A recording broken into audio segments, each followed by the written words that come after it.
Assalamualaikum warahmatullahi wabarakatuh. Jalan-jalan ke Madura, pulangnya ke Jakarta. Saya Kesha dari MTS 34 Jakarta akan membawakan cerita berjudul Timun Mas.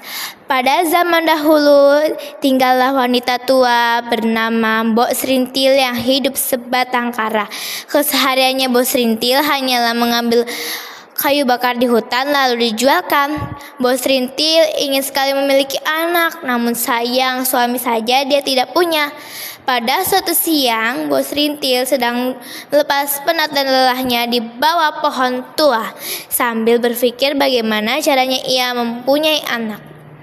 Bagaimana caranya aku punya anak?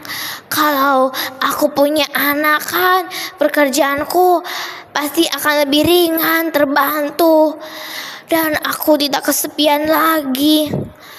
Saat Mbok Srintil sedang berhayal, muncullah boto ijo yang jahat, bau dan jelek datang menghampiri Mbok Srintil.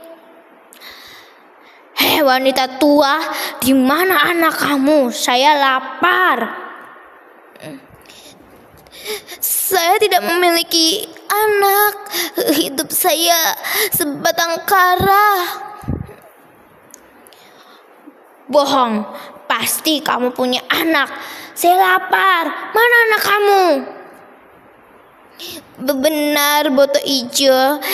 Saya tidak memiliki anak karena suami saja saya tidak punya." Boto ijo pun memberikannya satu kantung yang berisi biji mentimun.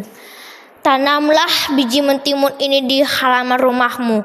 Nantinya salah satu timun akan ada yang berwarna emas. Timun yang berwarna emas itu dalamnya ada bayi. Rawatlah sampai usia 7 tahun. Mengerti kamu?" "Baiklah." Mbok Srintil yang ketakutan langsung berlari pulang ke rumahnya dan menanam biji mentimun. Benar saja, beberapa hari kemudian ada salah satu timun yang besar dan berwarna emas. Di dalam timun itu ada bayi perempuan yang sangat cantik. Bayi itu dinamakan Timun Mas karena ia berasal dari timun yang berwarna emas. Timun Mas tumbuh menjadi gadis yang cantik dan manis dan patuh pada ibunya. Saat Timun Mas pergi, ibunya sedang ada di rumah. Datanglah boto ijo. "Hei wanita tua, di mana anakmu? Saya lapar. Tepati janjimu." "Maafkan saya, Timun Mas sedang pergi. Aku mohon, beri saya satu kesempatan lagi. Aku mohon, Timun Mas masih kecil. Kalau kamu makan sekarang, kamu tidak akan kenyang karena dia masih kecil." "Baiklah, akan kuberi kamu satu kesempatan lagi. Namun, jika kamu mengingkari lagi, akan ku bikin hidupmu menderita. Mengerti kamu wanita tua?" Pergilah boto ijo. Mbok Srintil sangat memikirkan bagaimana caranya ia melindungi Timun Mas. Sampai ia bermimpi tentang betapa tua yang baik hati memberikannya 2 kantung untuk melindungi Timun Mas. Timun Mas pun disuruh ibunya untuk pergi ke betapa tua. "Nah, Timun Mas, pergi ya ke rumah betapa tua. Ibu sudah membuat janji pada boto ijo yang jahat." "Baik ibu, akan aku pergi ke rumah betapa tua." Sesampainya di rumah betapa tua, ia diberi 2 kantung. "Mbah, aku mohon, aku dikejar-kejar oleh boto ijo yang jahat." "Timun Mas, ini Mbah berikan kamu kantung. Di dalamnya ada 2 kantung. Nanti lemparkan saat kamu dikejar boto ijo yang jahat. Mengerti ya, Timun Mas?" Baik Mbah, mengerti. Timun Mas pun pulang.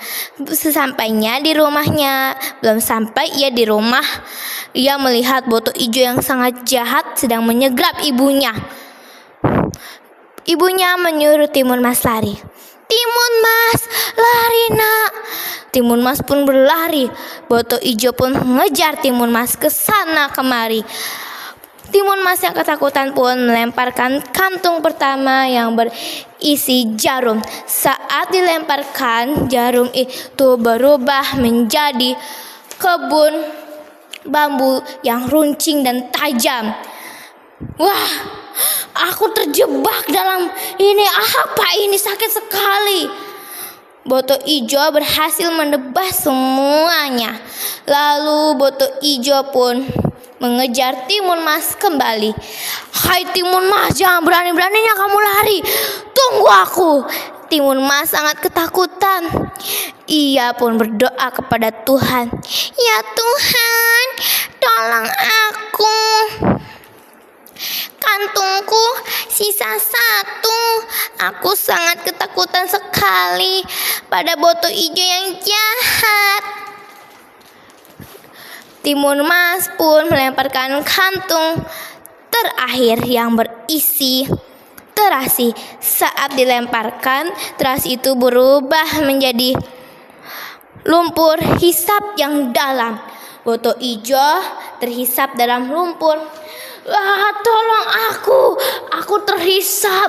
Timun Mas, bantu aku. Timun Mas tidak pedulikan. Lalu Timun Mas lari menemui ibunya. Timun Mas berlari ke rumah ibunya. Ibu, Timun Mas pulang. Timun Mas selamat. Syukurlah Timun Mas kamu selamat nak. Ibu sangat khawatir kepada kamu. Boto Ijo itu bagaimana nak? Tenanglah ibu, Boto Ijo itu sudah lenyap. Ia sudah terhisap ke dalam tanah. Timun Mas dan ibunya pun hidup bahagia selamanya. Sekian dari saya. Wassalamualaikum warahmatullahi wabarakatuh.